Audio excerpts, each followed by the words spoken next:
So everyone, I'd like to present Dr. Troyer, and he'll be our speaker today. And we just thank you and welcome you to our space. Thank you so much. Miigwech, nimin wendam wabandiyang minawa, de windamunugug awian wagush, indigu minawa migizi and dodem, kazaga squaji mekog and dunjiba. Just giving you a brief introduction in my Ojibwe language to let you know that my native name is Wagush, which means fox.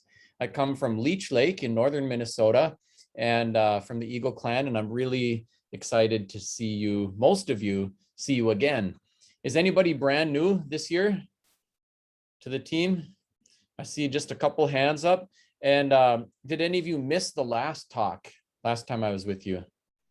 A few of you, okay, but most of you had the first one. And if you didn't get a chance, I'm not gonna like repeat that talk. I kind of want to take us in some new and different directions. So if you want to catch up a little bit, at least there's a way for you to do that. The last time we met, we ended up, I think, kind of setting a frame and developing some tools for, how to talk about diversity, equity, and inclusion. And then we looked at a few examples of some schools that are having really remarkable success working in those areas to see what kind of ideas might help, pollinate the garden everyone on today's call is trying to harvest from. And what I thought I'd do today is just kind of build on that and take us into a couple areas. Just kind of blowing up a little bit over the summer has been all of this scuttlebutt about critical race theory. And I thought rather than pretending that we won't have to deal with that, we'd take a little time and just talk about what it is, what it isn't, and maybe what you can do to navigate it in your workspace that might be practical and timely and helpful to you. And then I got some content blocks mainly focused on Indigenous learners to help fill in, gaps. And this will be, I want to make sure that we have time to field questions and you can kind of steer me as we go. So thank you everybody for tuning in and leaning in today. I'll pull up this PowerPoint.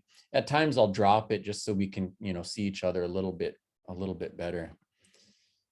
So here's one of my sons, and I just thought I'd share a little story with this kid. He got his hair cut this summer. So here he is on the left, right before his haircut and then right after. And he's 14.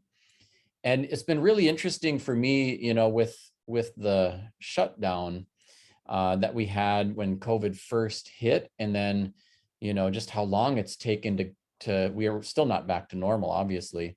Even this talk, we were going to meet in person, and then we had to make some adjustments. So, I've been watching the kids who've been all of a sudden isolated from one another. Of course, my kids had one another. I have 9 children, among other hats that I wear. And we had, during the shutdown, our dog, who was like a really aged black lab, he passed away. He was lucky enough to have a very long life, and he passed away in his sleep. And my son was kind of having a hard time. He's an animal person and loved his dog. And so he was campaigning for more pets. And I was really kind of hoping I was out of the dog business. Not that I didn't adore our dog, but there's a lot of work and we travel. So to make a long story short, he convinced me to go for hamsters. And it was really, really hot this summer. And we pull up to the pet store and he said, "Dad, it's really hot out there. So if you just give me the money, I'll go into the store and I'll get a cage and a hamster." So I thought, oh, okay, that sounds good. Sat in the car with my AC, and he went into the store. He came out with a cage and 2 hamsters. And I thought, oh boy, well, we'll give it a shot. And about 3 days later, he said, "Dad, I found out hamsters don't socialize very well. So could you loan me $40 to get another cage?" So it was just a slippery slope where things were shifting. And I said, okay, fine. And then I learned that the gestational period for hamsters is only 21 days, because I got a phone call about 3 weeks after this started from my son saying, Dad, I'm a grandpa. I have 22 grandbabies. And so now, all of my concerns about being a, hamster owner were being realized. And it did actually get worse first. So he was, caretaking all of these hamsters, and they had an escape from Alcatraz moment and broke out, and they were all over, like upstairs, downstairs, everywhere in the house. And they're semi-nocturnal. So I had to like have all of my brother's kids and my kids stay over and stay up all night chasing down hamsters. We're still trying to collect all the hamsters. And I just remember thinking through this kind of somewhat fun, comical experience. Although it'll be funnier if it happened in someone else's house. And then watching him also, not only through this, in the way that he was dealing with loss and dealing with pets, but even the way he would go outside and ask me for a bag of bird feed, and he'd put a little bit on his hat and a little bit in his hands, and he'd just go stand outside like this. And then pretty soon the birds would come and like perch on his head and on his hands. He's super patient. And through the course of it, I got him a bird book. The kid knows more about birds than I do now. And he'd say, watch, Dad, just watch with me out the window. Like, see the chickadees and the nuthatches. And then the red poles, they look kind of like a chickadee, but they're a little different. And they act different too. Watch this. And then see that one, that's a waxwing, cedar waxwing, but that's a Bohemian waxwing. See the difference here? And look at the jays and how they act. And like on his own, without even a curriculum, this kid had the like nomenclature and taxonomy and behaviors of birds, rodents, and dogs, and all these things like so well known.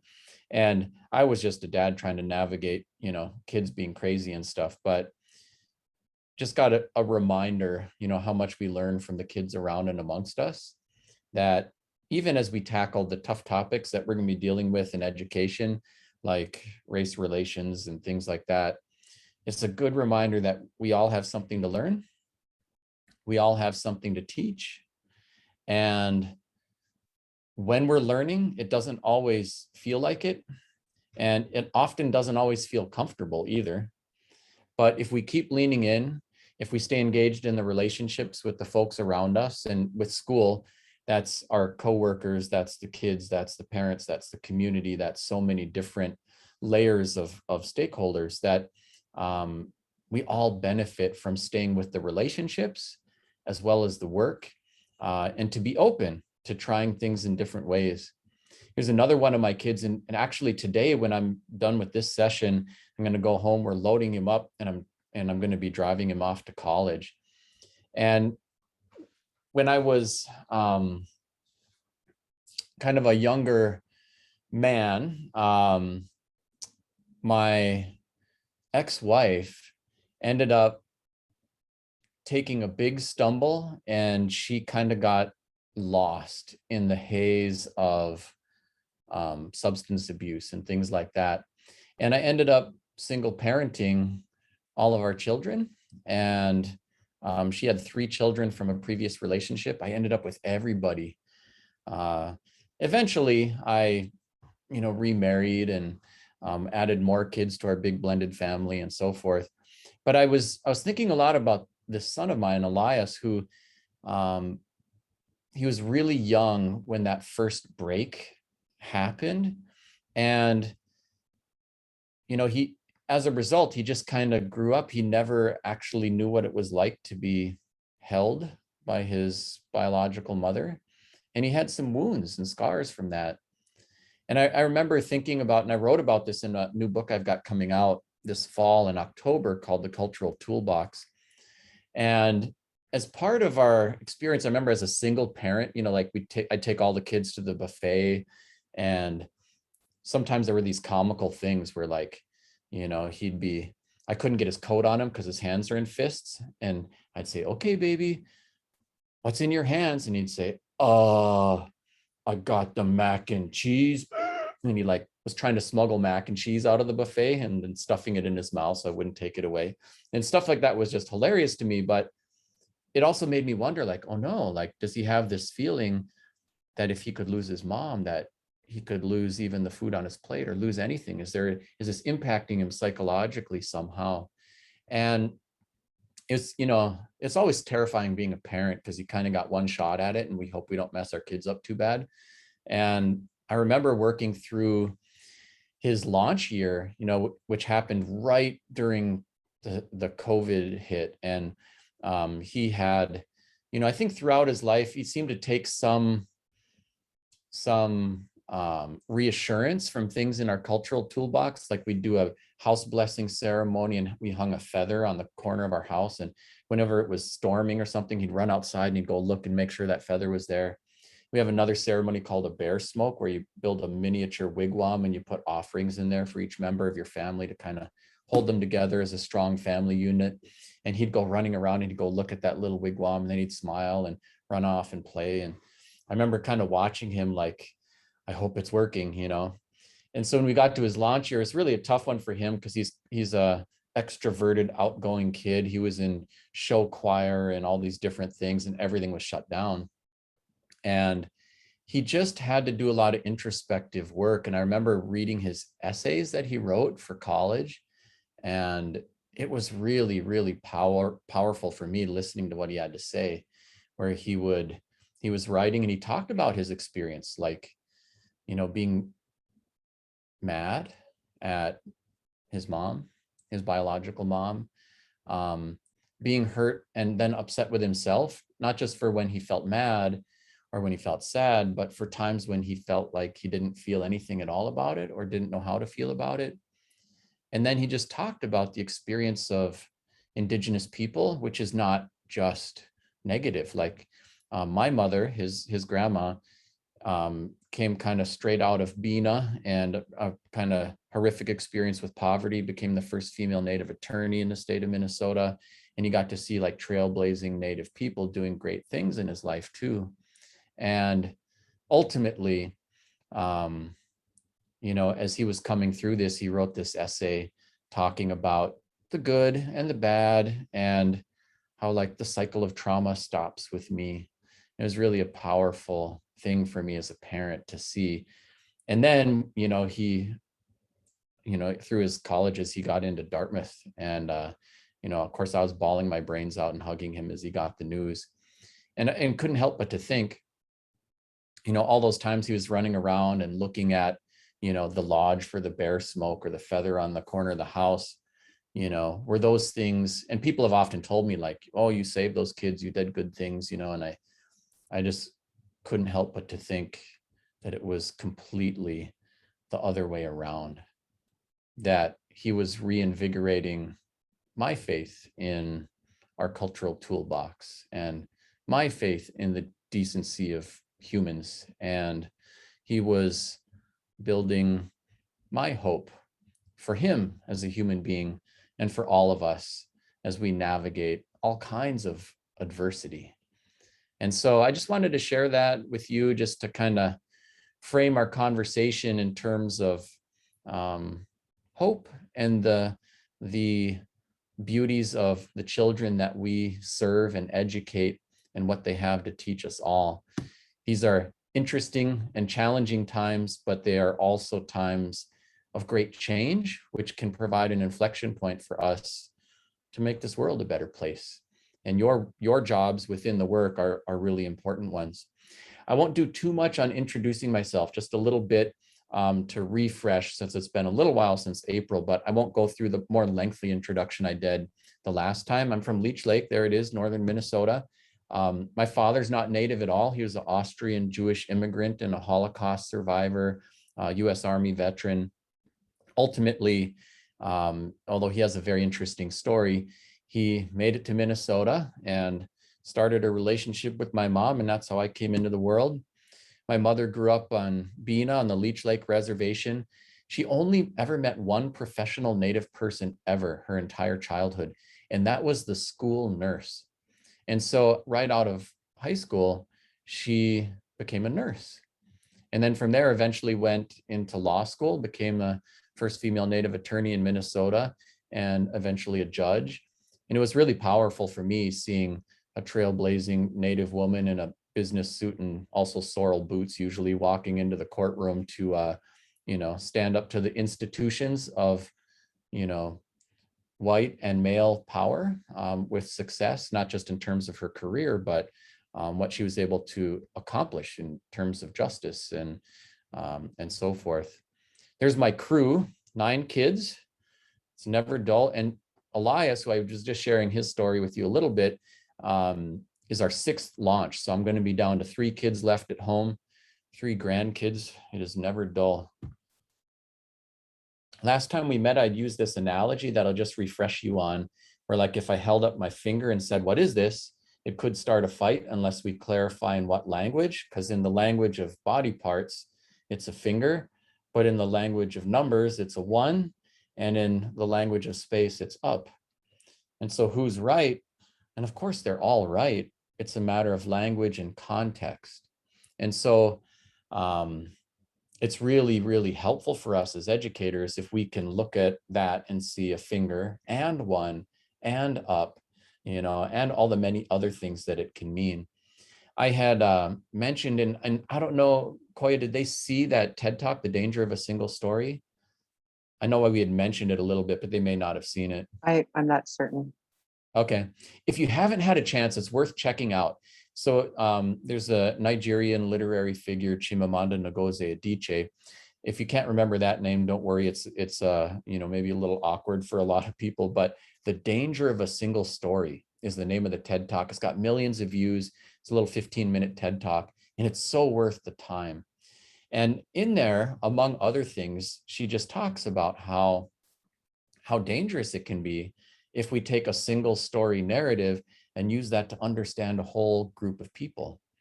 And so she'll say, like, the problem with stereotypes is not so much that they're wrong as much as they're just incomplete.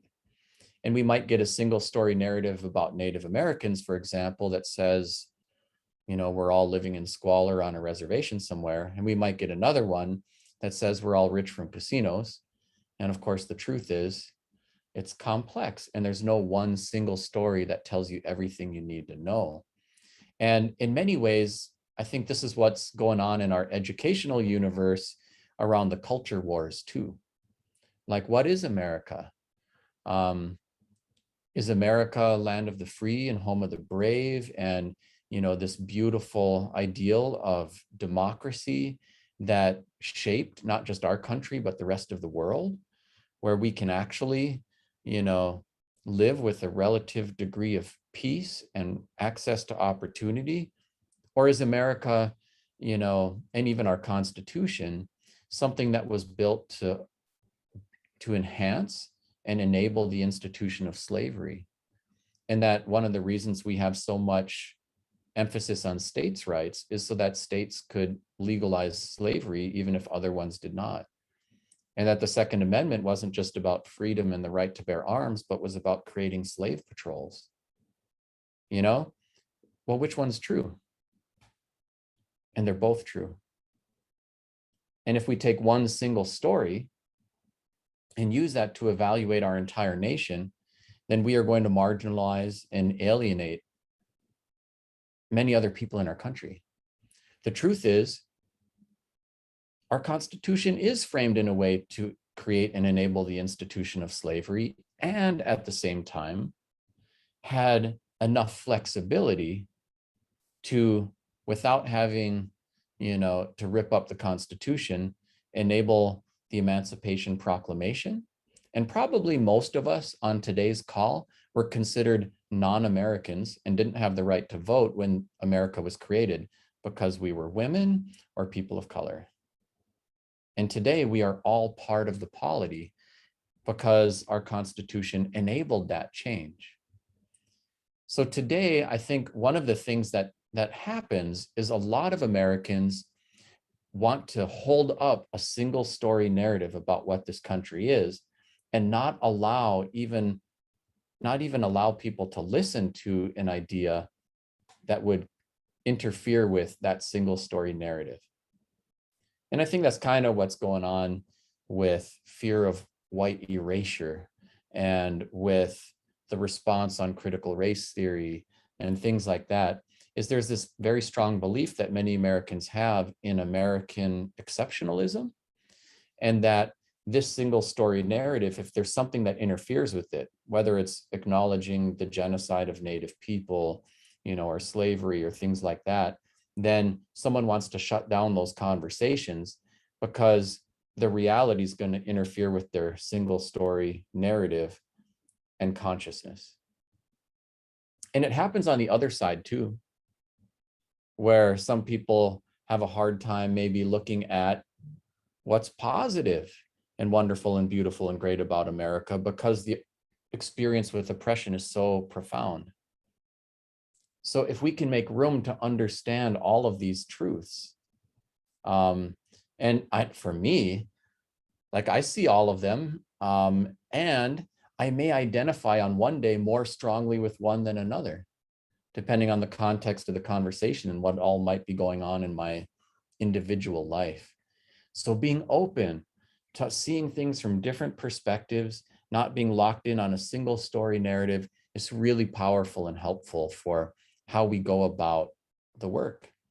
And even when you think about, what's before us in terms of curricular revisions and things like that, here too, it's really helpful to think about how do we avoid a single story narrative that would end up marginalizing or alienating any of our students, and broaden the narratives so students cannot go to school and avoid learning about themselves and their neighbors. And I think that was a special pain for me when I went to school, not because of some mean experience or statement, but the absent narratives were the ones that were often screaming at me that you and yours aren't important, aren't relevant, don't matter. Not that anyone was trying to say that, but that's how it felt. So it's really helpful as we can broaden that out. And of course, our demography is shifting and changing, right? And we're just going to have to figure out how to get along and understand and work with one another. In education, our demography of educators has not keeping pace with the demography of our country. In fact, it's never been there.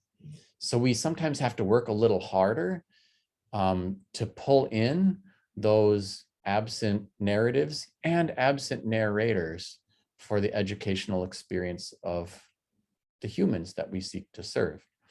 So in other words, and I used this analogy the last time we met, but it still bears relevance with where we're going today. If you had the all-male gender equity team, well, it doesn't matter how woke those guys are, the optics aren't good, and there's a missing vital perspective. And so as we work, in the realm of race and all other forms of diversity, it's so critical that we get representation in all the different ways that we could. So that would include, who's doing the teaching and what's being taught, who's in the administrative suite, who's on the committee that's reviewing the books for the American Lit standards this year, or whatever it happens to be. And most people in education really haven't been on a committee where the majority of the people are people of color. And that's even the committees that serve like a tribal school with 100% Native kids. You end up with mainly white educators who are making the decisions and sculpting the curriculum. And there's nothing wrong with being white. We all have to teach whoever comes through the door, but there's also nothing wrong with being a man, and still the all-male gender equity team misses something. So we need to find ways to broaden out and pull in and include more voices in empowered positions. The Young Reader edition of this book, Everything You Wanted to Know About Indians But Were Afraid to Ask, is another kind of just tool to help people get familiar and oriented with some Indigenous Studies 101 stuff. So I wanted to mention that. By the way, I'll make sure that in addition to the recording of today's talk, that I share the PowerPoint, and Koya can make a copy and kick it out to everybody or archive it on the site so you have it. Ultimately, this has been a really hard time, I think, for a lot of people in America dealing with COVID. The changes to and disruptions to our health environment, our learning environments, our workspace. It's a tough time looking at just how daunting climate change is going to be, and how deeply and quickly it's going to end up impacting all of us. And it's been a tough time dealing with race relations. Even, the murder of George Floyd, which happened right in your front yard and impacted everybody in your circle, was also dealt with during COVID and the aftermath, which I think included some powerful lessons for all of us and an opportunity to engage in healing and reconciliation that has yet to be fully embraced or affected. But I do think that all of the disturbance, kind of like the disturbance of my kid with all of his hamsters and other crazy pet stuff, does provide in its own way an opportunity, an inflection point where we can learn and heal and reconcile if we're ready to be open to those things. I'll share a couple tools that have been helpful to me in thinking about the healing dimensions that we engage with in education. So this book, The Anatomy of Peace, which is another well-known book and sold millions of copies and stuff, is pretty interesting. There was a Jewish guy and an Arab guy who both had their fathers killed in Arab-Israeli violence, who were living in California and created a peace institute. And the story in this book begins with a kind of white suburban family who had a juvenile delinquent son and bring him there to basically the parents' idea is to get him fixed so that he quits embarrassing them and all this different stuff. And the parents didn't realize that they had so objectified their son as someone who was causing them embarrassment, that they had lost their influence and relationship with him. And that they ultimately were the ones who had the biggest lift in the healing journey. And some of what's really cool about The Anatomy of Peace is it provides not just relatable story, but it provides a very practical template for how to connect with and build relationship with people, including people who are so mad at you that they won't even talk to you, which sounds strange, but there's a way to do that. And, as we are more and more in echo chambers with politics and everything else, some really helpful tools there. So some of it, and let me see if I actually have, oh yeah. So some of it has to do with, in order to be an effective communicator and relationship builder, it's important that we have our own hearts at peace and get in the right frame of mind. And so some of it starts with just mindfulness, self-care, stuff like that. And then even if somebody's doing something we don't like, or we have a discipline issue at the school, for example, instead of going straight to let's correct the behavior or punish the person, getting ourselves right so we're not in a emotionally reactive space as we're dealing with things. Then, building relationships with people who might have a relationship with the person that we're hoping to correct, for example. So in this case, you want to deal with a kid who just did something outrageous, then, starting with the parents and, hey, how are you doing? This must be a stressful time. What's going on? Help me understand, and building relationships there, and then seeking to listen to and understand the perspective of the aggrieved parties. And then, seeking to explain, well, these are our values and our rules and kind of why we have them. So now we have the issue. And then finally, last of all, get to the issue. And here's how I'd like to propose that we address this.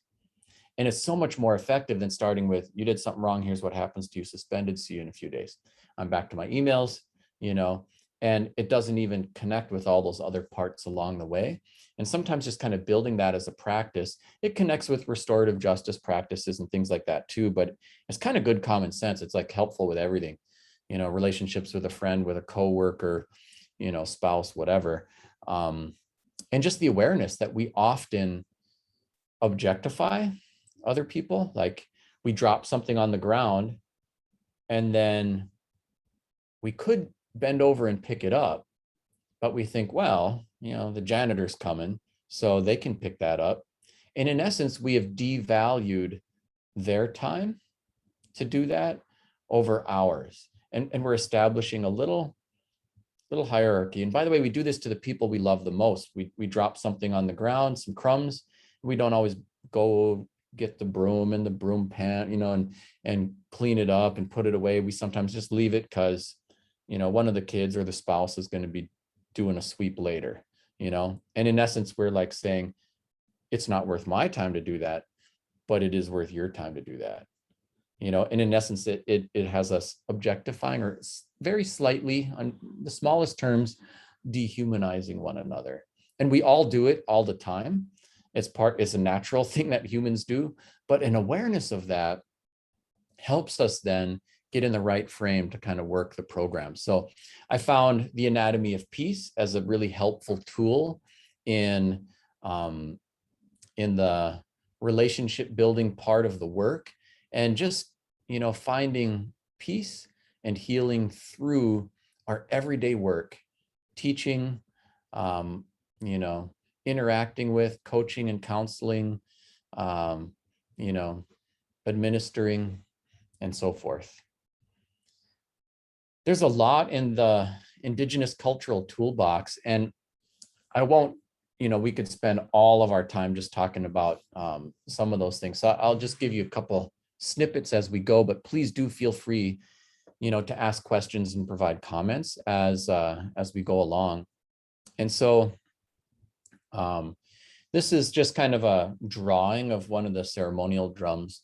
And it, at one point in time, the Ojibwe and the Dakota, the two primary tribes here in Minnesota, at one time they were at war with one another.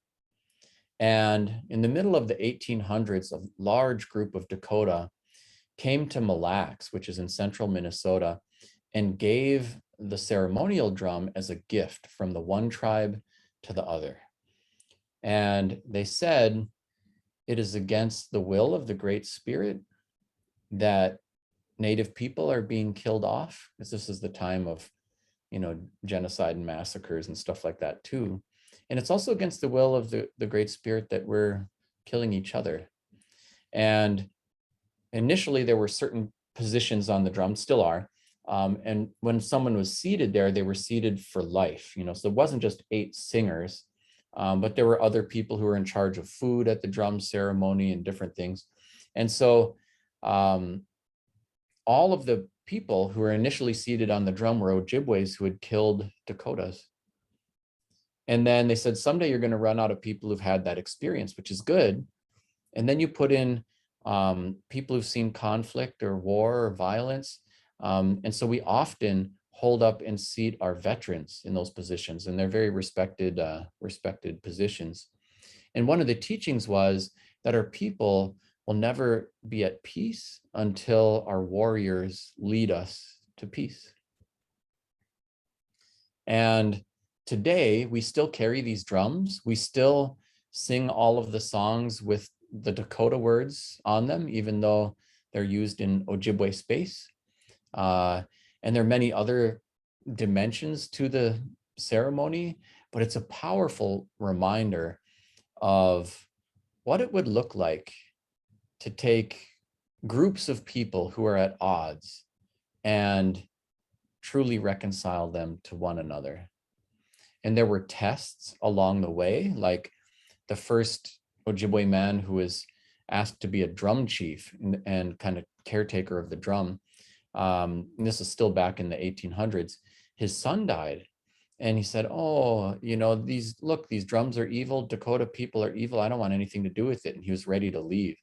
And at that point in time, the traditional mourning practice when somebody had a loss in their family was to take some charcoal and then rub it on their face.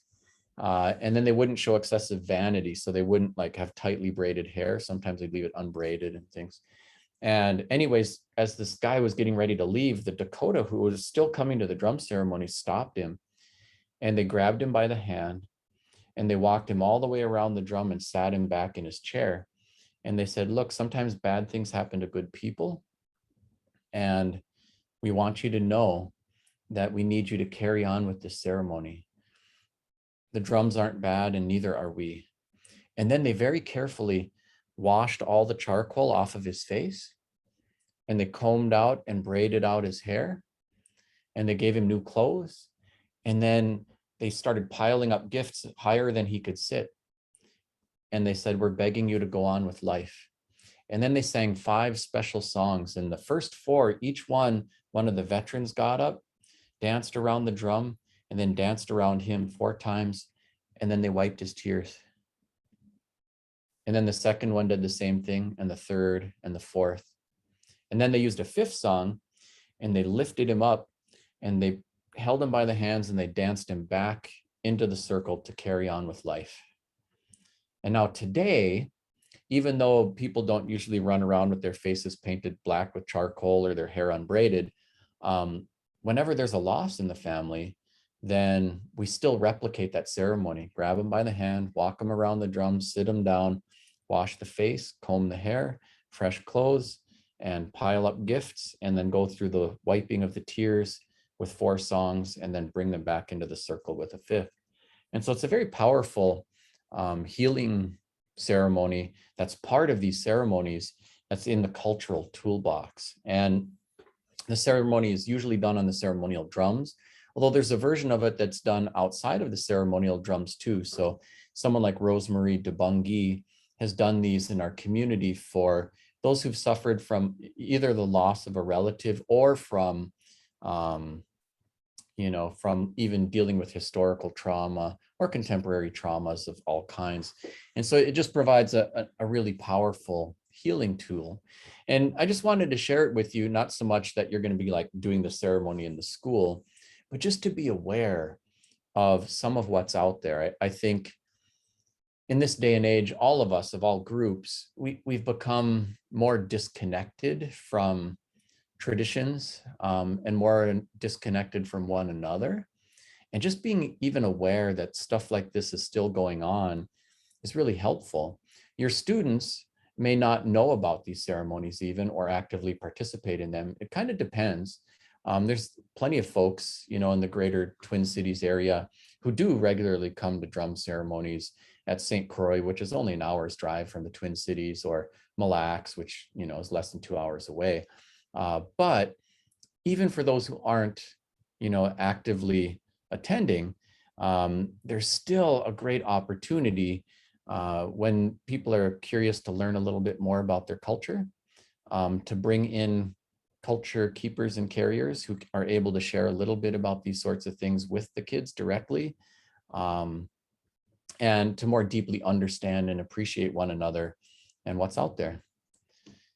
I'll mention briefly too, there's a book called Pedagogy of the Oppressed by Paulo Freire. And, it's one of these kind of academic books. It's not the easiest thing in the world to read, but it too has sold millions of copies and really has some powerful information that can be very helpful for understanding kind of oppression dynamics and how we as humans respond to them.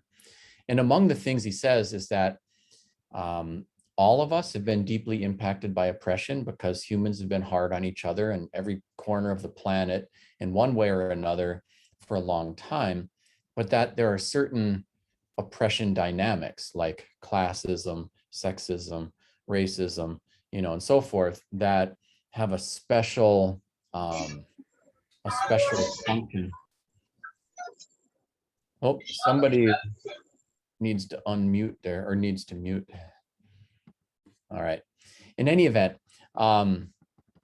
within there, Freire will talk about how when we've been impacted by oppression and of any kind, that we actually house it inside of ourselves.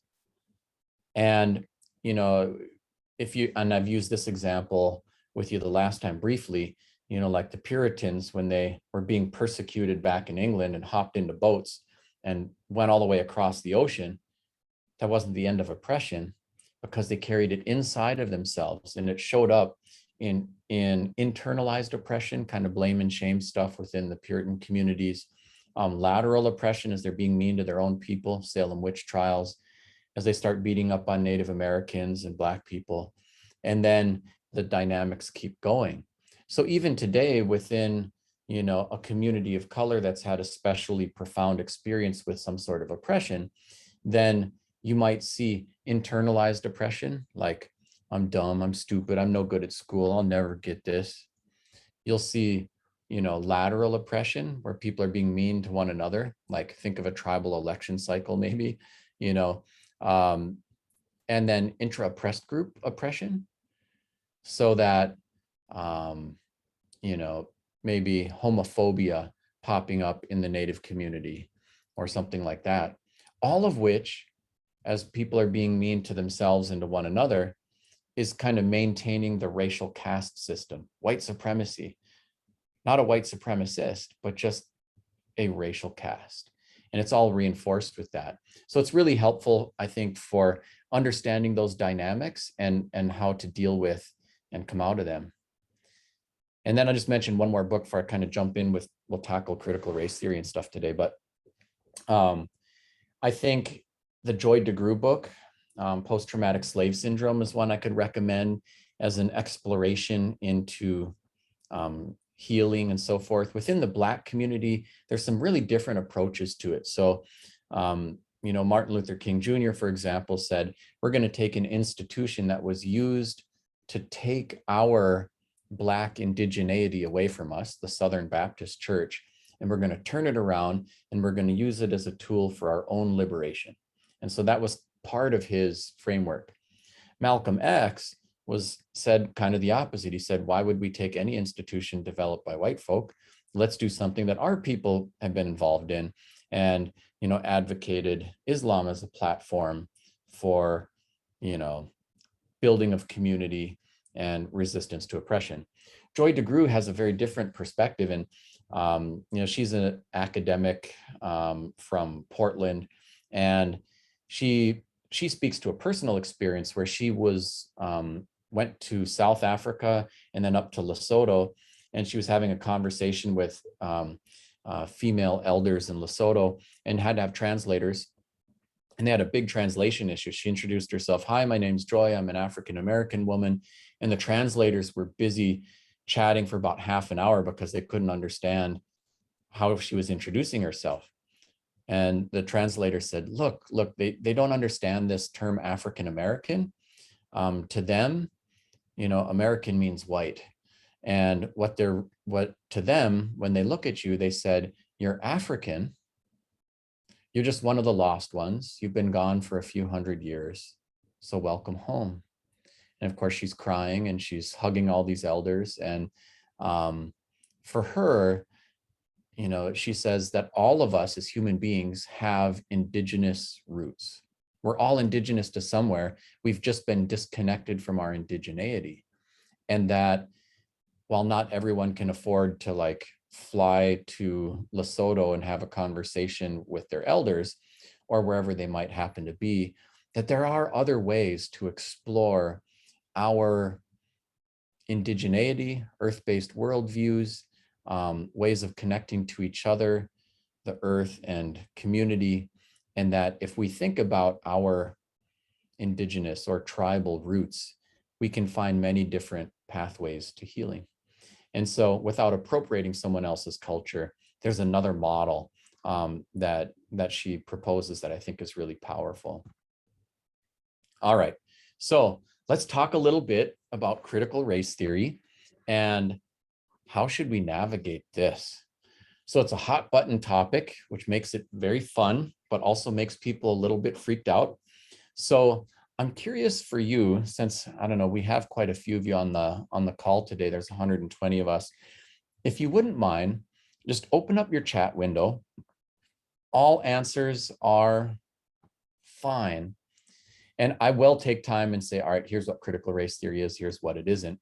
And if you want to just write a sentence or two and say, here's what I think we should do at our school,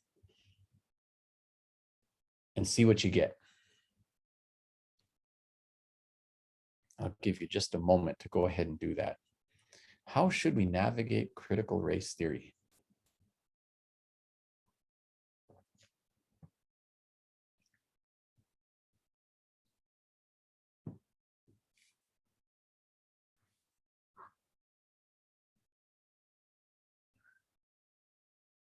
And you can think tweet level response for now rather than a whole blog, and then go ahead and drop them in there and let's see what you got.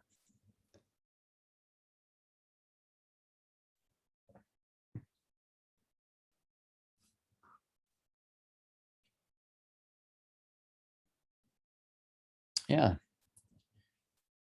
Teach the truth, even if it's ugly. Yeah, I think we need to work on understanding what it is and what it isn't. Yeah, we're going to do that in just a second here. A valuable lens for our school, especially because of the difference in racial representation between staff, students, and families. I think being honest about it and embrace our past. Yeah, I think it's important to first understand exactly what is and what is not. Being open-minded, educate, converse, and implement. We should navigate purposefully. Yeah, you want to be proactive instead of reactive, right? Examining the intersectionality between race and substance use disorders. I'd like to create hope and optimism. Right, looking at structural racism. I think we need to concentrate on the great migrations of Homo sapiens. Yeah, it's one way to look at the oneness. Whoops. Yeah, you have a lot of great ideas. So as you scroll through the chat, you can see some wonderful responses, and some good questions here too. Recognize too that this is a politically touchy time, and a lot of school districts, if you take any position one way or another, you can end up having a big old fight with a whole bunch of your families. So I'm noticing, as a school board member, it's hard to take a position. And I can understand that. So why don't I give you a little CRT 101, and then we can discuss a little more. So first of all, I think there are a lot of misunderstandings about critical race theory, and most of the folks who are making a big stink about it haven't even read any of it. And here, I can tell you what it is and what it isn't, first of all. So critical race theory is a field of academic inquiry. And I think one of the misunderstandings is some people think it's a curriculum that people are imposing on children at schools. But it's not really a curriculum. It's just a whole field of exploration and study. And it's based this way. If you took a white male homeless person and examined his life, every day someone would be walking by him, and some people would maybe look at him with a little pity and give him $1. Some people would look at him and maybe once in a while give him a mean comment like, "Oh, get a job." And most people would probably just walk by him and hardly even see him. And if all of a sudden you could wave a magic wand and the attitude of classism disappeared from the planet, how would this guy's life change? And it would change, because now people, instead of saying, "Oh, get a job," or looking at him with pity and just handing him $1, or ignoring him, they might see a human there and maybe be a little more likely to smile or engage in friendly conversation or hold the door for him or things like that. So there would be a change in this person's life. But would he all of a sudden have a job? Would he all of a sudden have a bank account with money in it? Would he have an education required to get a job? Would he have a house? No. And so his life is not just governed, his oppression dynamic of classism is not only governed by someone's attitudes. It is also governed by structures that say you need a certain kind of education to get a certain kind of job, and so forth. That you need to have an ID to get a bank account, and that those structures serve to maintain the class structures as they are, and the class system that we have. So it's another way of saying that there must be something structural that is holding up not just economic class, but racial caste, and all the other isms that we deal with. And so within that field, they're asking this question, how does that work? And it started out at Harvard Law School as an exploration specifically of the structures in the law. So, one example that I think is pretty well known, it's in the Michelle Alexander book, The New Jim Crow and so forth, would be how the legal system polices and structures our response to cocaine use.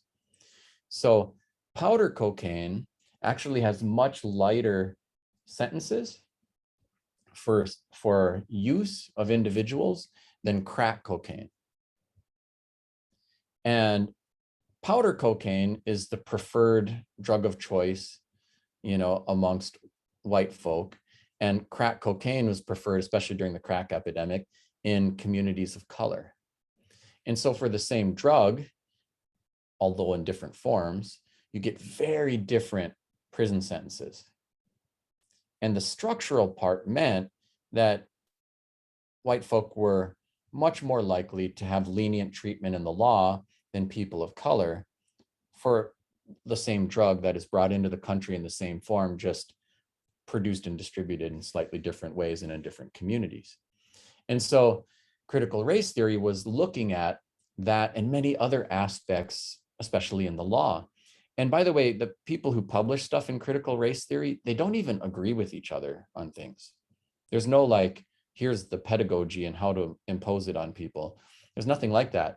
So for example, they'd ask the question like, do our legal structures for dealing with race and gender successfully protect all of the human beings in America, or provide a remedy when someone is discriminated against? And so they looked at the case, for example, of an employer that might discriminate against Black women, but not against Black men and not against white women. And the law says if there's a case of gender discrimination and it can be proved, there's a legal remedy. But if there's a court case brought and then the white women who are working at the employer say, I was never mistreated, the case doesn't advance. And if she brings her case forward and says there was racial discrimination, then her case also doesn't advance because there might be Black men who said, I was never mistreated here. And so there's this intersectionality issue. And so they'll explore that and how do we find a remedy and so forth. And so those are the kinds of things and the kinds of debates and questions that pop up in the examination of critical race theory. It's about the structural or systemic nature of race. And that's a little bit about what it is. It's not, as I mentioned, just a pedagogy or a curriculum that is imposed on people. It's not about telling people to hate America or something like that. It's really just about exploring the structural dimensions of race and racism. Why do we have racially predictable disparities? And all of our schools are dealing with this in one way or another because there usually are racially predictable disparities in things like discipline, test scores, graduation rates, college matriculation rates, and things like that. So we kind of have to look at these structural dimensions, not just the attitudes. And last time I used this example, like racism operates at multiple levels. At the micro level, you get individual acts, that's somebody using a racial slur or something like that. But there's also this meso level, systems, policies, procedures, and practices. And then there's this kind of macro level smog that we're all breathing all the time. And, if you can't talk about what's happening at the meso level, then we're just looking at the attitude of racism rather than its structures. So those are the kind of tenets of within critical race theory.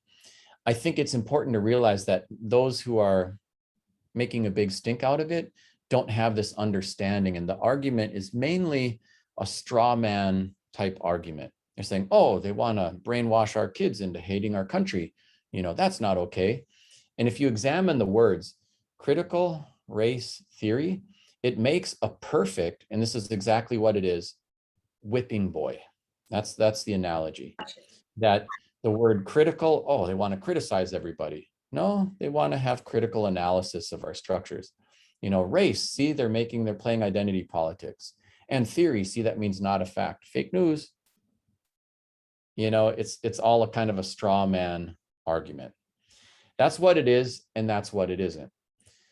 But at the same time, and by the way, it's perfectly timed and pushed forward in such a way designed to scare people about their children in order to drive them to the polls for the midterm elections in 2024.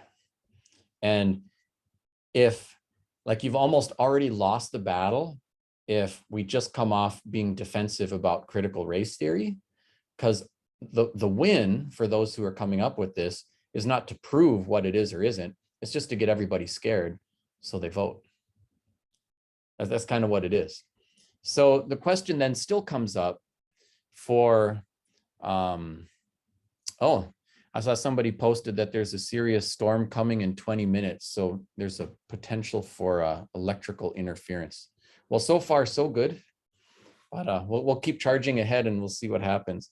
So now this question still becomes, and I was just, having this discussion with some folks at another school, actually happened to be a Catholic private school, where they also have especially strong conservative families, but also, kind of liberal-minded, Jesuit education oriented folks on Catholic social teachings. And they're having this discussion like, we do want to, disrupt racially predictable disparities in education, but we want to find a way to frame it that is not going to like provoke the political response. That's going to mean we don't get to do anything except defend ourselves all year instead of actually do the work. And so that was the kind of discussion that they were having. And it's ongoing as they're kind of developing talking points and information, because you can also alienate families who want to see progressive change and action on race. And really, we all should want those things. If they feel shouted down, muzzled, not allowed to proceed with the work, that's not effective either.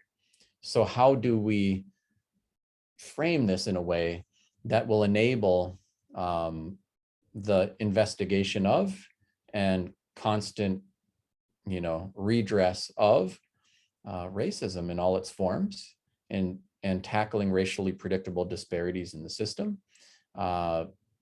without turning it into a big, red versus blue, war in the middle of a purple state.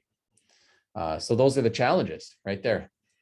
And I don't pretend to have a simple silver bullet type solution. I think, first of all, it's just great that you're even making space to talk about this sort of thing. And as you think about it, I think it's helpful and healthy to say, here's what we actually do believe in. We believe in the humanity of all of our students and educating them for a world that we know will be a diverse place. And we believe in diversity. We believe in equity. We believe in inclusion. And those things I think are pretty sensible and defensible positions to have. I think you could also say, I've never seen a curriculum on critical race theory. That's a field of inquiry, but we will certainly be equipping our children for a diverse world and tackling racially predictable disparities. And maybe that's an easier way to kind of frame the debates, where you're not giving up on the work in any way or getting shouted away from the work, but that the talking points or whatever that you develop and equip each other to use will enable you to do the work without getting sidetracked. So that's where I think some of the folks are landing. And I understand too, it's important that you don't have to like compromise your principles with any of it. And that some of the pushback is to force people to compromise their principles, to react out of fear rather than the need to do the work. So that's a little bit on some thoughts there. And did you want me to, I could just maybe field a few questions at this point, just so we can kind of have open discussion. And I've got other blocks that I can kind of take us through, but since this is an important and timely topic, why don't we just, if you have questions or comments that you would like to add, you can do it in the chat, but you could also just unmute and chime right in. And let's do that for a couple of minutes first. I have a question. Is the discovery of America an important issue in critical race theory, or an issue at all in our discussions? Well, first of all, I mean, this is almost a sidebar. You can't discover a place that's densely inhabited by other human beings. Yep, exactly. Exactly. Right. So that, and that, you know, whether there was a discovery at all is an issue. But if you could elaborate, yes. Yeah. So, you know, to me, this is almost more of a historical content and framing within the curriculum, because, you know, Columbus, for example, does pop up in, you know, the curriculum and in many places within the standards and so forth. And to me, I think understanding, you know, Columbus, his journeys, and that inflection point in history is important. We should.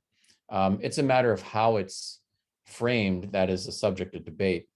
I think critical race theory is less concerned about, you know, about even, you know, how something is taught than it is about the structures in the law, and here, like with education, it might be structures in education, maybe that engineer some sort of inequity. So, you know, there is a lot in critical race theory about education, but it's usually stuff like, how come in Chicago, some school districts are funded at less than $4,000 per pupil, and other schools are funded at over $40,000 per pupil? And that's a structural inequity. And, you know, 90% of the students of color were going to schools that are 90% students of color there. And so those are the schools that were less well funded. So the funding model provided a structural inequity, and that, you know, and the messaging around it is it's all the teacher's fault if these students aren't doing well, or it's the fault of the poverty of the students. And none of it is, the attention is being focused on the structural inequity. Those are the kinds of things that I think critical race theory would have something to say about. I don't think it would have as much to say about, you know, how do you talk about Columbus, except to the degree maybe that there's something structural. And I guess, you know, state standards is something that's structural. You got to talk about this or that.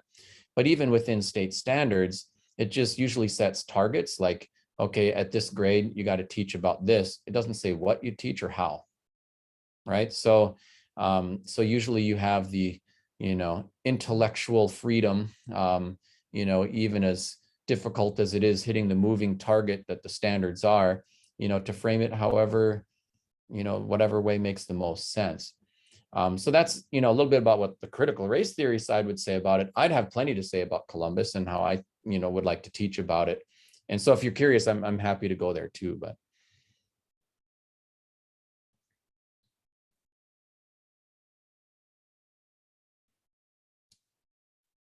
Yeah, so there's a comment there in the chat: school funding based on geographic areas and extremely critical structural inequity that we could actually do something about. Right, definitely.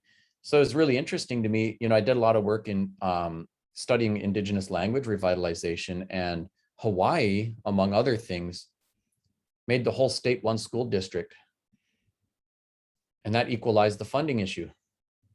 You know, they still have other issues because a local area can still do a bonding bill or something like that and still make things inequitable in that sense. But the basic per pupil funding is equitable across that whole state. And sometimes other places have had success trying to equalize that through other measures. It's so difficult because I think our class structures and the fact that we are segregated by class in terms of housing and things, and that intersects with, you know, especially public schools, you know, it makes it especially difficult. But yes, I certainly would agree with that. Yeah, Minnesota had moved to state funding of all schools and then failed to fund it adequately and communities as a means of starting passing referenda. And here we are. Yeah. I mean, almost every school district, public school district has to like beg the voters for more money to make things meet. And so there are a lot of different ways that we could push the structures to make that, render that more equitable. Other comments or questions? If you wanted to like just read a little bit for yourself, like there's so much published out there. I thought that the Delgado Stefankic book was pretty good. It's just critical race theory and introduction. And each chapter kind of looks at a different part of critical race theory and what they're talking about. So if you're interested in reading for yourself, that one's pretty decent. Or you could get an Audible and just listen to it on your commute or something. Yeah, so that's right. Jamie's asking the question. So it's not just something being at the college level. We're talking about systems. There's some confusion there as well. Right. So, you know, although critical race theory is an academic inquiry that grew out of Harvard Law School, it's not only concerned with what's going on in higher education, although that's probably where a lot of the publications came from. It's anywhere where there are structural inequities is an open field of inquiry. And to me, I think the way we fund K-12 education is highly inequitable. And I would say the same thing about what's going on in higher ed. My name is Terry, by the way. Hey, Terry. I was gonna say that when it comes, I mean, every so often you see something come up as a political rival's boogeyman. And Right. that right now I'm seeing that a lot with critical race theory. And on the left side, you see like, you know, Donald Trump, like you have those boogeymans that, you know, they use to get people into action without actually knowing what it is. So like, it's good to actually know, you know, actual talking points about that. Yeah, I think Terry's point's really well taken. At you know, both on the right and on the left, you get kind of boogeyman arguments, and it's good to develop a good understanding of those things and talking points so we can communicate about them effectively. How's the feed coming through? I mean, you guys, I noticed getting Terry a was little- breaking. It's getting a little choppy. Okay. It's probably the storm in your area.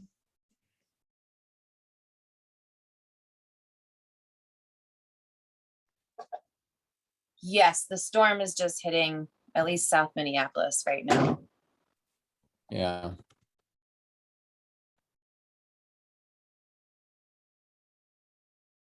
Hmm.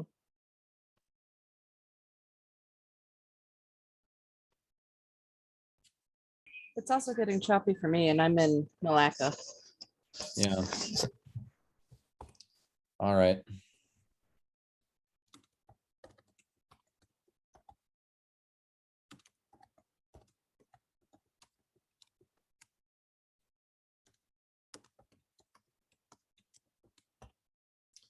All righty. Yeah, I guess we could shut the videos off and see if that helps get us a little bandwidth. Yeah, sorry about that. Troubleshooting. Have you done some trainings on, you know, historical trauma and trauma-informed educational practices previously? Wendy, you want to answer that? I was going to see what people said. Yes, I believe most people on this have had at least several opportunities to spend time with me in trauma-informed schools, where we do talk about generational trauma. But okay, that's great. That's great. So I had a little block on this, but I think what I'll do is kind of breeze through it, or maybe I'll give you a 5 minutes and see if that kind of reinforces your, the work that you're doing there, Wendy. And then I'll kind of push on into the next sections. So it's really interesting. There's a lot of science on this and a lot of good publications. And you also have Wendy working with you and having doing some trainings that will be really helpful for those who are seeking to understand this more deeply. I think it just impacts our work in so many different ways. It's really helpful to have a good understanding of the dynamics. But there are multiple things, excuse me, multiple things that impact us as human beings. And what we're finding out now is that in addition to our core kind of genetic code, which is changing and shifting and evolving all the time, that there's this kind of epigenetic imprint that overlays, and we are deeply affected and informed by our epigenetic imprint. So even, if there is something positive or negative that happens even generations back, it can pop up and inform us today. And this, by the way, happens, the genetic imprint happens with all sentient life, and the epigenetic imprint appears to happen with other creatures as well beyond humans, although it's still being studied. So in the genetic frame, the butterflies go on this epic 3,000-mile long migration with multiple stops and multiple metamorphoses. And although they do have brains, knowing when and where to stop is not a matter of learned behavior. It's kind of built into the DNA. The same way that turtles might have an instinct, when the eggs hatch, to go out to the ocean rather than inland. But the science is showing that our experiences get passed forward through generations.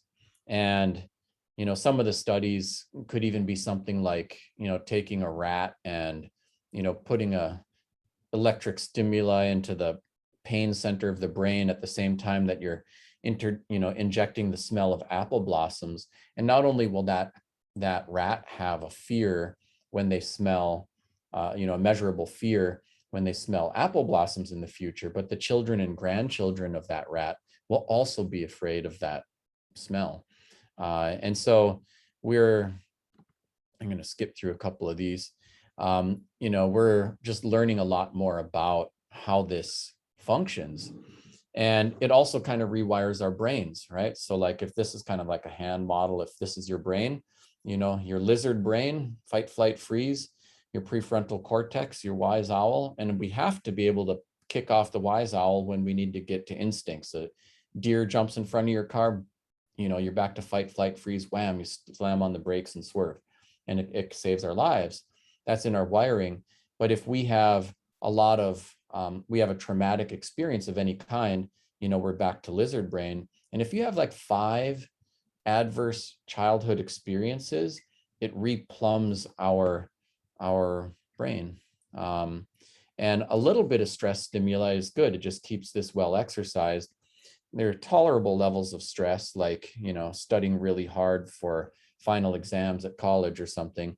But then there are toxic kinds, repeated, too frequently and intensely repeated experiences with stress and trauma, and it just rewires us.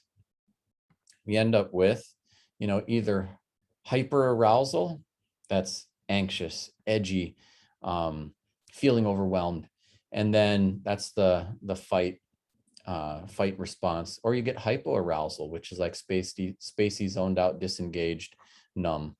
And we can go either way if we have too many experiences. And so that happens when students show up at the school. So it's helpful to be able to understand the dynamic and then see what can be done as we both seek to understand, empathize with, and build relationships with people and encourage their own consciousness of their consciousness so that we can develop better patterns in coping behaviors and fix things. So that's the epigenetic imprint.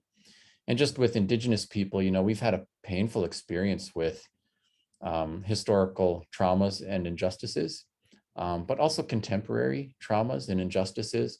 And so just in the recent current events, all the stuff about residential boarding schools in Canada and the United States that kept cemeteries for the kids, or in some places didn't even keep cemeteries, but had mass graves for children. That stuff can be quite triggering for a lot of Native people as we navigate like something for you as educators, you know, might not always have an understanding that whoever's coming through the door might have an emotional trust bank account with a negative balance because of historical injustice, and may have, you know, triggers and different wirings based upon their historical and contemporary traumas. So there's a toolbox for dealing with that.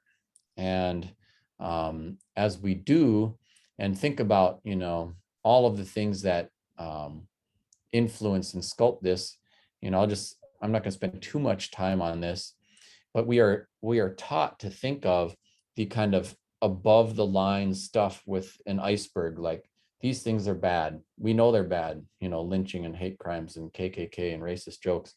But there's all this other stuff below the line with our racial dynamics in this country and with individuals. There's the person you see coming through the door, smiling or not, acting, you know, out of sorts or not. But then there's always the stuff below the surface that may be deeply impacted by their trauma imprints and other things. So as you think about, you know, the societal and external things, but also the internal things in terms of what's above the line and what's below the line, that can also be a helpful frame, you know, for navigating that. All right. So I'm just going to skip a few since you do some training on this stuff. And it can be mind-numbing looking at all of the examples of historical traumas and things like that. But you know, I could mention with this one, in spite of the historical traumas, so often, you know, we sugarcoat those, and we really do provide a pretty single story narrative about, you know, American exceptionalism and the beauties of westward expansion. Even things like, I think the next one was Oklahoma land rush. And these land rushes didn't just take place on native land, as like all of America took place on native land, but these happened inside the boundaries of Indian reservations that were set aside in perpetuity for native people. And then they carved up the reservations and opened it up for white settlement for free homesteading for white folk. There are just so many different experiences, mental health, treaty rights, you know, assaults on religious freedom, as well as people's bodies. Even the Indian Health Service, which was created in response to the federal government's trust responsibility to provide for the health and education of Native people, ended up sterilizing 75,000 Native women, most of that in the 1960s and 70s. And I know one of my mom's dear friends had that experience. She was 16 and had her first child, had to get a C-section. And then it wasn't just a little bikini cut, it was a big kind of up and down cut. And they performed a tubal ligation on her. And she was 16 herself, a minor, and did not provide authorization or consent. And she was also not even informed that they had done that when they performed her C-section. Flash forward 14 years later, she's 30 years old, married, and trying to have a baby, and can't figure out why she can't get pregnant. And she's talking to her doctor, and the doctor said, well, don't you know, you'll never have children. They performed a tubal ligation on you. And she didn't even know. And so those sort of things, you know, impact how we navigate and deal with things. So like, you know, even today, something as simple as like, let's get vaccines to the Native community is complicated by the fact that a lot of people have been given reasons not to trust the medical professions. And I firmly believe in vaccines and advocate them, you know, quite publicly in the Native community. But I can understand why some people feel distrustful. And even are kind of like, why are they pushing it on out to the natives first? Makes you wonder, you know, and that stuff's out there. Important to be aware of. There's been a lot on residential boarding schools. And so this is just another content block area.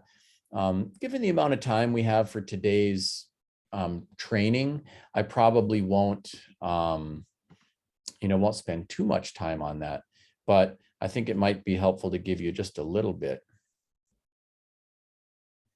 Yeah, there's some more comments here too about the epigenetic imprints and historical trauma pieces. So yeah, miigwech for the comments in the chat. So here is Captain Richard Henry Pratt, and he was not only the first superintendent for a boarding school that was created for Native kids, but he was also involved in the policy debates that brought this about as policy for Native kids. And he was kind of famous for this quote, "Our goal is to kill the Indian in order to save the man." And by that, he meant if we can eradicate their language, culture, connection to community, that this will be a great service to them, because then they'll just be good white folk with brown skins and they will have jobs and so forth. They didn't really think it through. And it ended up doing much more harm to Native people than any kind of help. This is an image from Carlisle Indian Industrial School. So Pratt himself ended up being superintendent here. In the Civil War era, this was US Army training camp, and eventually converted to a school for the kids. They had 58 different tribes represented at the school. And a lot of kids from our area here in Minnesota got sent to Carlisle. But also some of them were sent to other schools. There are over 20 federally run boarding schools for Native youth. And that it really started in the late 1800s, around 1879, and continued to be the main way that Native kids were educated up through World War II. And then started a slow shift as more and more Native kids were sent to day schools. And then they started closing the residential boarding schools. But even today, there are still 4 residential boarding schools for Native youth in operation today. And it's weird to me that there's even a vestigial remnant of those things. But they've reformed the schools. So they're not like beating people for the speaking of a tribal language now. But it is still really strange to me. And of course, the enrollment of a child in the residential school is considered voluntary. But there are Native families who volunteer to send their kids there, which also seems a little strange. But some families are like, well, I want to get my kid away from the rough stuff that's going on in their life over here, and we'll send them over there. And so some families do support and engage in that, although the kids get to go back and forth and spend summers with their parents now. When they were first in operation, and for most of their existence, they did not function that way. There are a lot of famous pictures. This is the same kid, comes in with his Navajo attire, gets a haircut, woolen uniform. Kids had to march to and from class. And, for me, I think about one of our elders, Leonard Moose, said, hair is kind of like medicine. So he said, if we ended up getting a haircut when we were young, they'd take our braid and run it across a hot rock. And it was kind of like cauterizing a wound, so your medicine wouldn't leak out. And although you're not like less than if you had short hair, it was still probably pretty traumatic for kids who were looking at their medicine, cut off and hanging on the floor. Or maybe their mom gave them a pouch of medicine to hang around their neck to keep them safe at school. And right away, it goes into the fire. And then just simply not seeing your parents, sometimes for 12 years in a row. And this system happened in both the United States and in Canada. And in Canada, their Truth and Reconciliation Commission did a lot of analysis and took testimony from people. There's widely documented physical and sexual abuse and neglect and poor nutrition of children who were kept at the residential schools. Hundreds of kids died just in 1918 alone because you had the Spanish influenza epidemic going on then, and kids were living in close quarters. But it wasn't just then. Throughout their entire operation, they were burying children. Kind of appalling that some of the schools had to mint handcuffs that were made for 5 and 6 year old children because the regular ones couldn't hold them. They documented electric chair use in some of the schools in Canada. A lot of the schools kept cemeteries for the kids. This is Haskell and Carlisle, both in the United States. There's my grandma, Luella. She is still alive today. She is 98 years old. She went to residential boarding school. And here she is holding my youngest daughter, also named Luella. Although this picture is 10 years old now, so my daughter's 10. And I think for me, and honestly, for a lot of the Native population, the grandparent generation has been through residential boarding schools. Some families have 1, 2, 3 generations that have gone to the same schools. Ernie Stevens, who's a friend of mine, Oneida from Wisconsin, said that he actually had 5 generations in his family that all ended up going to Haskell. Kind of stunning to think about how persistent the effort was. And, among the things that happen, the idea was, if we eradicate their indigeneity, that it's going to be a favor to them and they're all going to end up with jobs and stuff like that. But it was America, before the civil rights movement, and there's a barrier to gainful employment for people of color, right? So they didn't get the jobs. And then, unable to fit in and integrate into like mainstream white society, they come back to the reservations, where now they don't even speak the tribal language that everybody else speaks, can't even speak the same language as their own parents. And what happens when, we know that most, for example, physical abusers were physically abused? What happens when you raise generations of children with lots of harsh physical discipline and no nurture? And many people figure out how to be healthy and build beautiful, healthy families, but it is in spite of, not because of, the US government and its education policy. And so these things affect the historical trauma, imprint, the understanding that Native people have.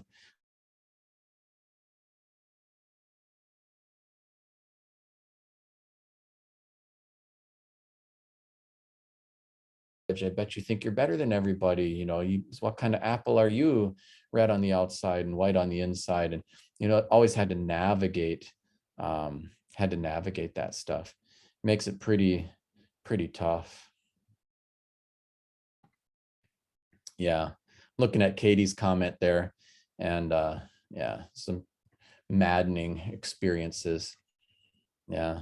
And Koya, yeah, I noticed that too. Your grandparents went to Carlisle. Yeah, everybody's been touched by it, one way or another. I was reading the Julie Davis book on survival schools. She's mainly exploring like how come we got Red Schoolhouse and Heart of the Earth Survival School, and then eventually like Ames Magnet School in St. Paul and stuff like that.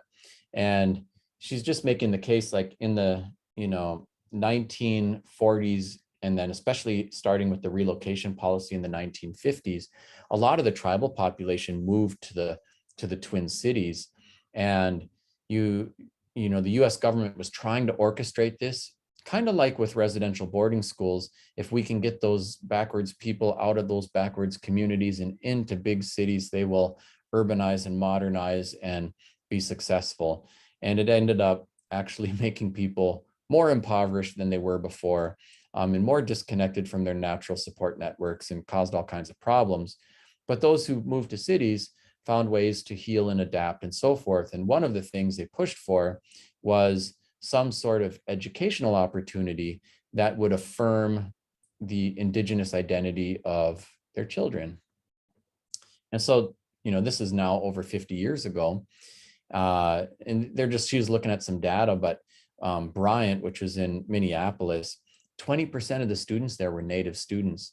And a teacher survey showed that only half of the teachers thought Native students should be raised Native, which is such an ironic, even the way they frame that stuff for the survey is just kind of crazy to me. But yeah, Black people do not teach your kids to be Black.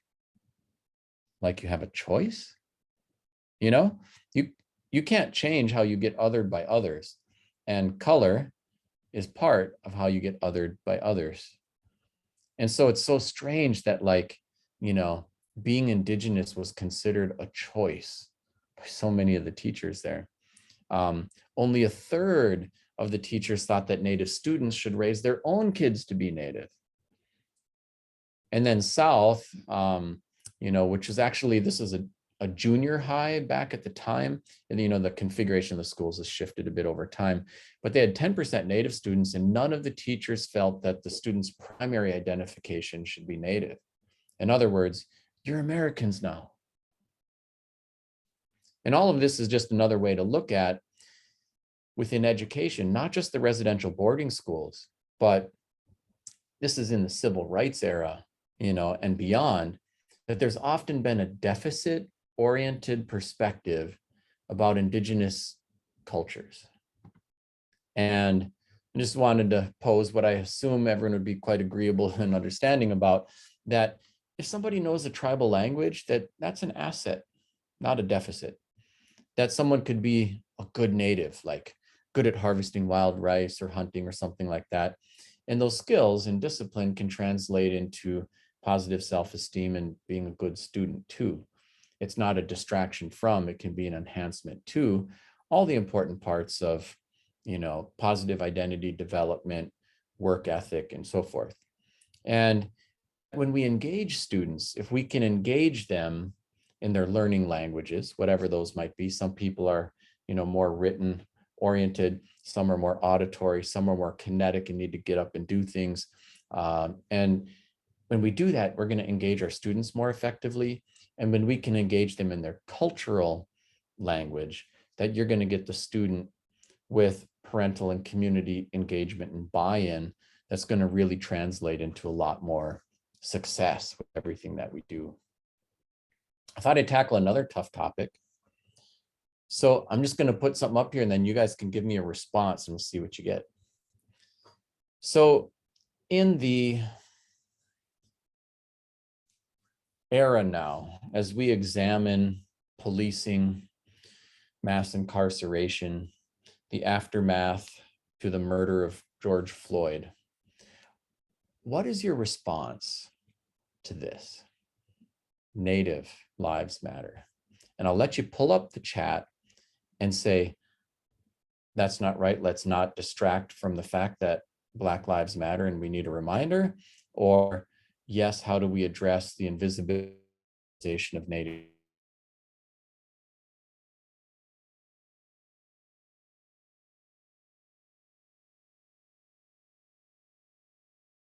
Go ahead and question about double consciousness too. I'll get that in here too. All right, so go ahead and take a reaction to this one.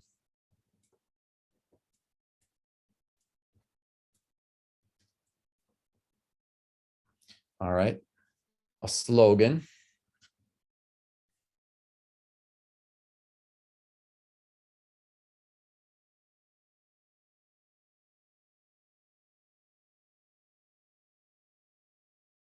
Yeah, nothing wrong with it, but a borrowed meme that lacks impact. All right. Internet still unstable. Are you guys having trouble catching me right now? Okay, some of you are. Yeah. Okay. Yeah, it's fine to say no too. All right, appreciate your perspectives. So I'll give you a little bit on my view on this.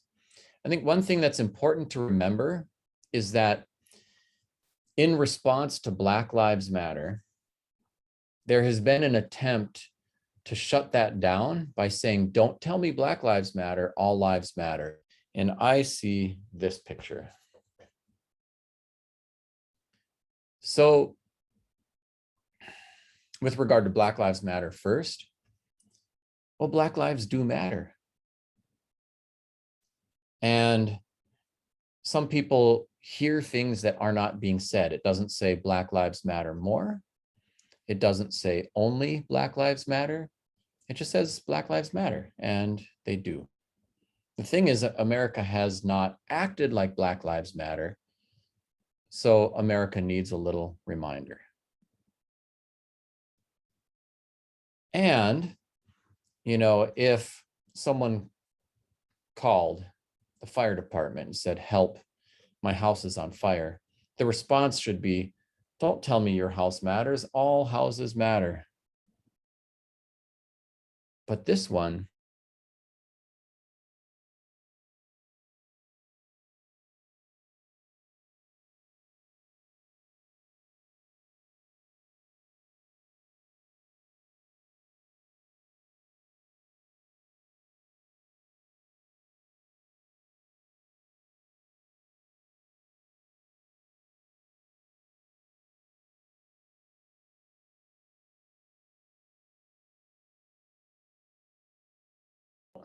Thank you.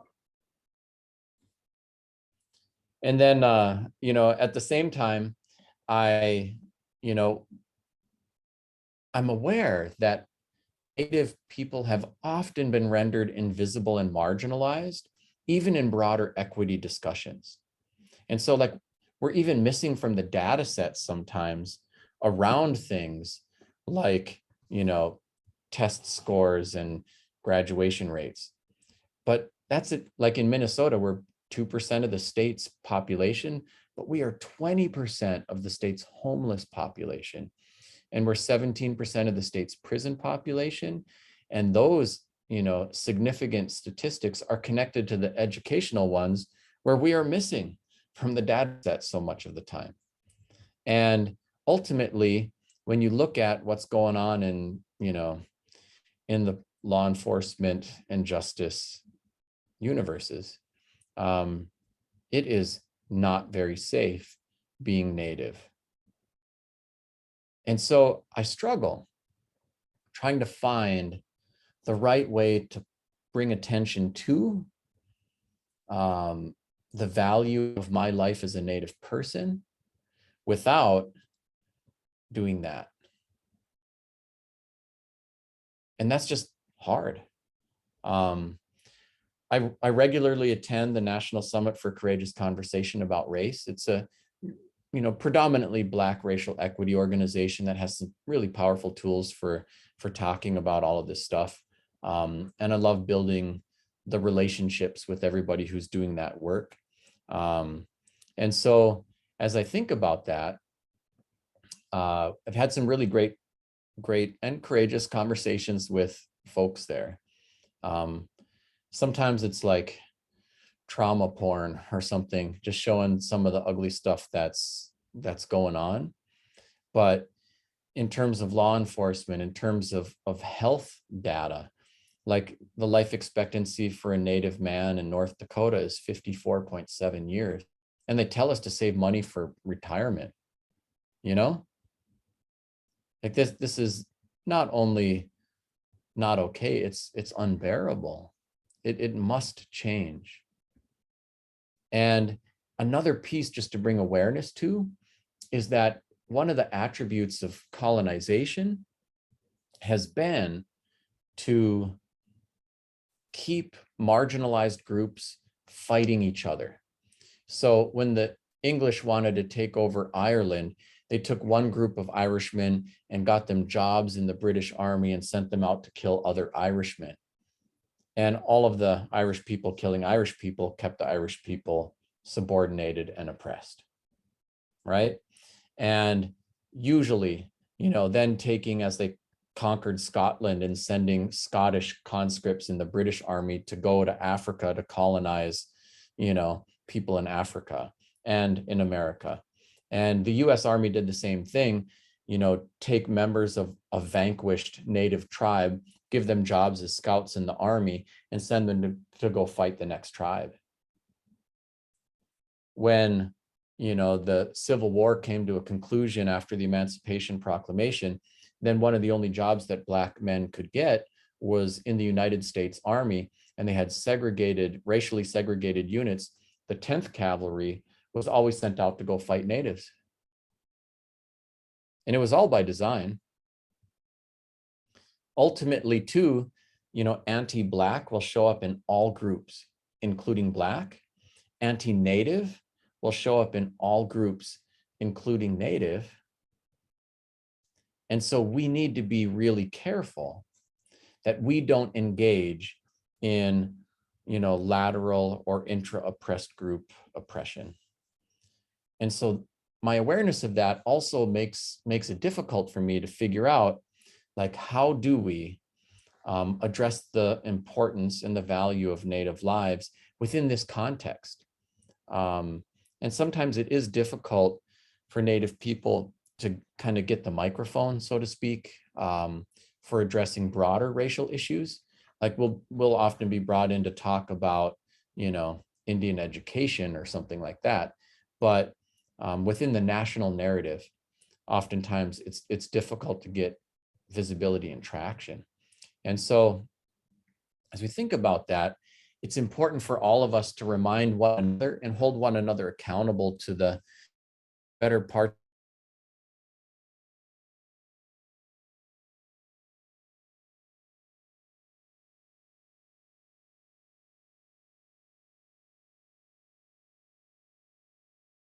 issues that are of our primary impact in our personal lives, but issues that impact other people in the world around us. I marvel at the grace of someone like Nelson Mandela saying, as I walked out the door toward the gate that would lead to my freedom, I knew if I didn't leave my bitterness and hatred behind, I'd still be in prison. And also mindful of Asa Hilliard's quote, the greatest fear of our oppressors is that we will become conscious, independent, and unified. When this happens, we will therefore be able to mount effective resistance, gain freedom, mobilize for development, and become serious competitors. And it doesn't mean that we should be like in an adversarial position with anybody else, you know, in our country. We're only seeking to have all of us fully and with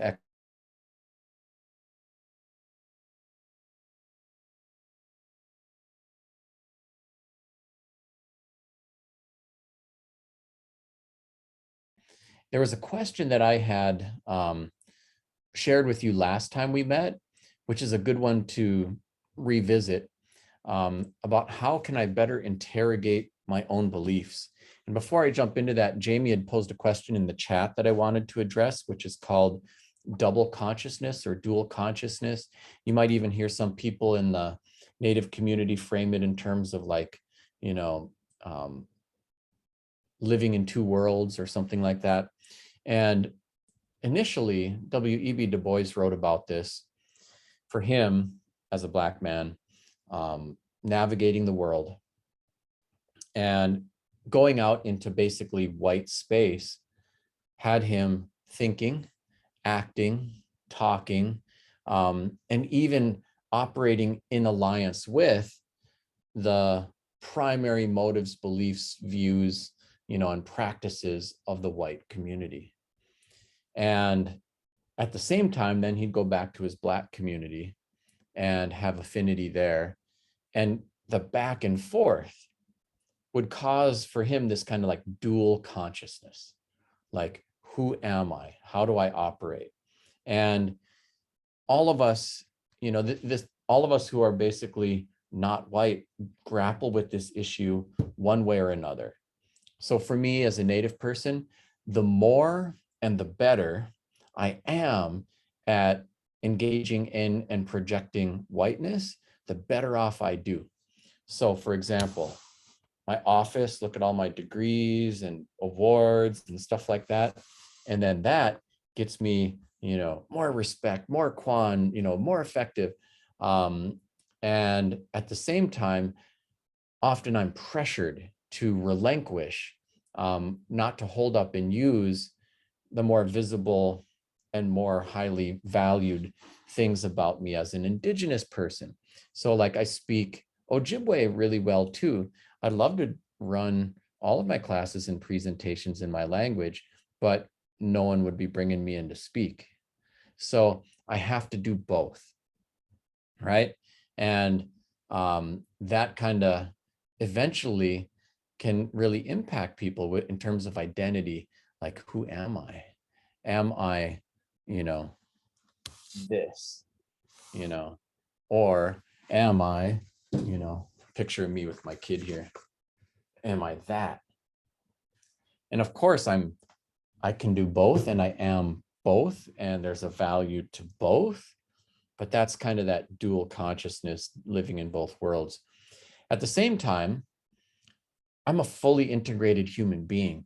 And I think it's important that while we acknowledge how difficult it is kind of navigating these different environments, that it is one world. It's a complex world, but it's one world, and we can be full, whole, healthy human beings who navigate multiple environments that's in one world, and that we should have permission as Indigenous people, or really any human being, we should have permission to be ancient and modern all at the same time. Your students are going to grapple with this. Like, you know, who am I as a Native person?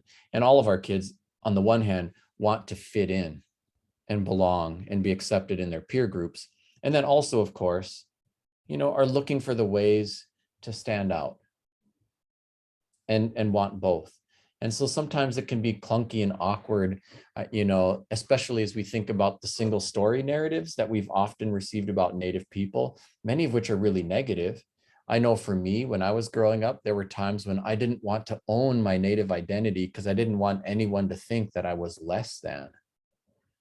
And while all of us as human beings, frankly, we all spend a lot of our time kind of hustling for self-worth, you know, from our professional accomplishments to how we dress to, you know, you can work out just to feel good, but shoot, a lot of us just want to look good, you know, and all of that's all mixed together.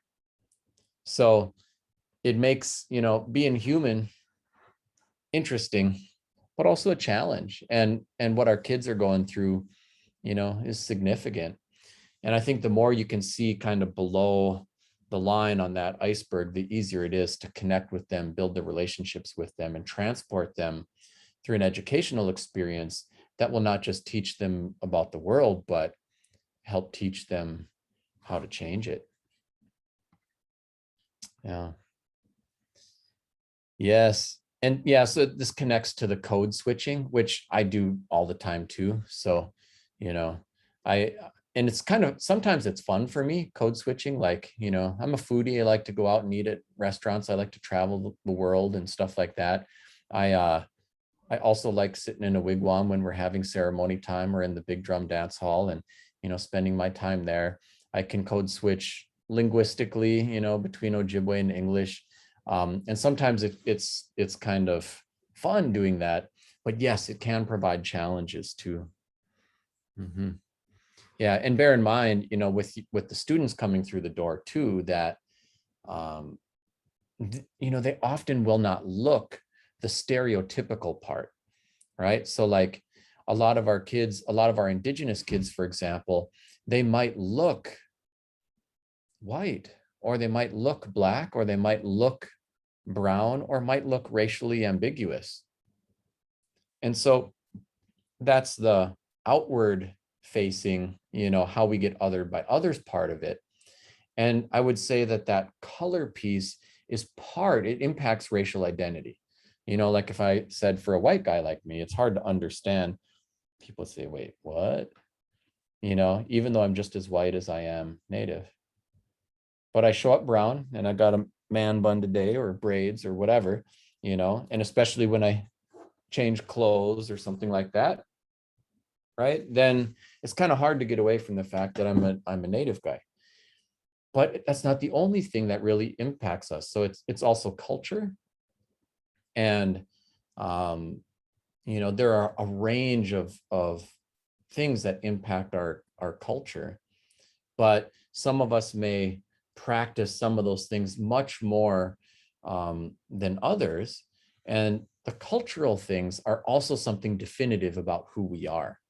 You know, like there's a difference between a Norwegian and a German based upon language and place and customs, even though they might look the same, you know, walking around America. When they open their mouth, something changes.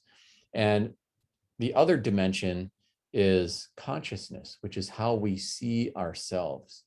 And so, you know, and I often run into people who say my grandmother, you know, was Cherokee. And that's different from saying I am Cherokee, or I am Cherokee and white, or I am Cherokee and black. It says the consciousness is, this is in the mathematical equation somewhere for, you know, my heritage, but less, you know, present in my own identity as a Native person. And sometimes people wrestle with, should I own my Native identity? Should I own it if I'm not enrolled in a tribe? Do I have permission? Is somebody gonna, you know, challenge me or tell me that I'm less than if I don't have those things? you know, and the kids may be going through that. And so, you know, it makes it tough, sometimes confusing on how to navigate, you know, the whole spectrum, what it's like socially for a kid in your classroom or in the hallway, you know, but also what it's like, you know, navigating their Indigenous space and desire to be accepted there too. And the pains can kind of cut both ways. So there were times when I felt like that, like I was too native to be accepted as white or anything else, and, you know, too white to be accepted as native. So then who am I? And where can I be safe or just be myself? You know? So I you know, of course I work this stuff out, but for myself, but a lot of our kids are in the transition process of figuring that out. And of course, there's so many other things, gender identity, other things that are people are wrestling with, you know, throughout middle and high school and so forth. Yeah, and it can be confusing for those who are enrolled or are not enrolled and so forth. Yeah, be your authentic self. And I guess, you know, within the educational space, you know, make space where whoever you got and however they show up and however they identify is fine and welcome and appreciated and empowered. And that's really gonna help too. All right. So with regard to how can I better interrogate my beliefs, I just find it so helpful to think about what's going on below the line, what's not just at the tip of the iceberg. And as you do that, I'll leave this one for you to kind of reflect on your own, to think about if you know enough to know there's something you don't know. It's good to lean in, to read a book, to seek out multiple perspectives, not to hold on to any single story narrative, to ask, what don't I see? Where might my blind spots be? We all have them. And those things will serve well as you develop your own toolbox for being the agents who deliver education to the kids. It's a trying time in our country, and it doesn't always feel like it when we're going through it. But I do firmly believe that we're on the verge of a more progressive era where we will have the opportunity to effect meaningful change in the world. And I believe in the importance of doing that.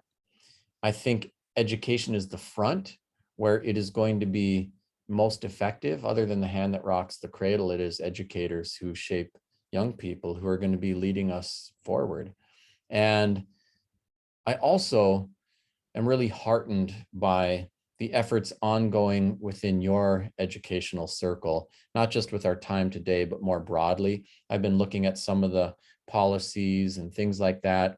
And there's room for growth, but I believe that all of you are going to really help it grow. So I just want to commend you for the efforts.